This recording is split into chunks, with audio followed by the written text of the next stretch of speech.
BRS MLC के कविता ने तेलंगाना की माली हालत खराब होने के रेवंत रेड्डी के दावे को झूठ बताया। सीएम से फौरी इस मामले पर माफी मांगने का किया मुतालबा। बीआरएस एमएलसी कल्वाकुंटला कविता ने चीफ मिनिस्टर ए रेवंत रेड्डी पर शदीद तनकीद करते हुए मुतालबा किया कि कांग्रेस हुकूमत गुज़िस्ता 15 माह के दौरान हासिल करदा 1.5 लाख करोड़ रुपए के कर्ज के सरफे की तफसीलात पर मुबनी वाइट पेपर जारी करे। उन्होंने रेवंत रेड्डी पर अवाम को गुमराह करने और तेलंगाना की माली हालत को अबतर जाहिर करते हुए रियासत की साख को नुकसान पहुंचाने का इल्जाम आयद किया। उन्होंने ये भी कहा कि रेवंत रेड्डी तेलंगाना के मफादात को नुकसान पहुंचा रहे हैं। तेलंगाना भवन में प्रेस कॉन्फ्रेंस से खिताब करते हुए कविता ने मजीद कहा कि रेवंत रेड्डी का तेलंगाना तहरीक में कोई रोल नहीं था। वो रियासत को तरक्की की सिम गामजन करने के बजाय झूठे वादे कर रहे हैं।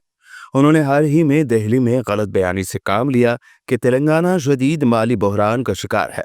इस तरह रेवंत रेड्डी रियासत को बदनाम कर रहे हैं। रेवंत रेड्डी के दावों को रद्द करते हुए कविता ने रिजर्व बैंक ऑफ इंडिया यानी आरबीआई के डेटा का हवाला भी दिया। ఢిల్లీలో అయినా అమెరికాలో అయినా దుబాయ్లో అయినా గల్లీలో అయినా ఎక్కడైనా మా తెలంగాణ ఉన్నతంగా ఉంది, మా తెలంగాణ గొప్పగా ఉంది, మా తెలంగాణకు మీరు రండి అని ఆహ్వానించుకుంటూ 10 ఏళ్ళు కేసీఆర్ గారు కష్టపడితే ఈ తెలంగాణ రాష్ట్రం అనేటటువంటిది భారతదేశంలో నంబర్ 1 గా ఉజ్వలంగా సాగింది. అటువంటి రాష్ట్రాన్ని పట్టుకొని ఒక రాష్ట్రానికి ముఖ్యమంత్రి అయినటువంటి వ్యక్తి నిన్న ఢిల్లీలో కూర్చొని ఈ రాష్ట్రం బాలేదు, ఈ రాష్ట్రం ఆర్థిక పరిస్థితి బాలేదు అని చెప్పి అబద్ధాలు చెప్పిండు. మన కర్మ ఏంటంటే ఆయన మన ముఖ్యమంత్రి గారు కావడం. దాంతోనే ఏం జరిగింది, మొత్తం ఇవాళ దేశంలో ఉన్నటువంటి అన్ని పత్రికలు కూడా Telangana state is in a financial crisis చెప్పిండు ముఖ్యమంత్రి గారు అని చెప్పి తాటాకంత అక్షరాలతోని దేశవ్యాప్తంగా తెలంగాణ రాష్ట్రం యొక్క పరువు పోయినటువంటి పరిస్థితి. ఎంత బాధ అవుతుంది, ఒక తల్లి ఒక బిడ్డని కంటే ఎంత ప్రసవ వేదన పడుతుందో తెలంగాణ సమాజం అంత ప్రసవ వేదన పడితే వందలాది మంది బిడ్డలు చచ్చిపోతే వచ్చినటువంటి రాష్ట్రం తెలంగాణ రాష్ట్రం. ఆ రాష్ట్ర సాధనలో పాత్ర లేదు కాబట్టే మన ముఖ్యమంత్రి గారికి ఈ ఇసుమంతా కూడా నొప్పి కానీ బాధ కానీ తెలంగాణ రాష్ట్రం పట్ల గౌరవం కానీ లేదు. ఆర్బీఐ బాజాప్తా చెప్పింది, రేవంత్ రెడ్డి గారు లెక్కలు చెప్తే నేను నమ్మకపోతుండే, కానీ ఇది ఆర్బీఐ చెప్పిన లెక్క. దీని ప్రకారమే యావరేజ్గా 3,000 కోట్లు రాష్ట్ర ప్రభుత్వం ఖర్చు పెడుతుంది.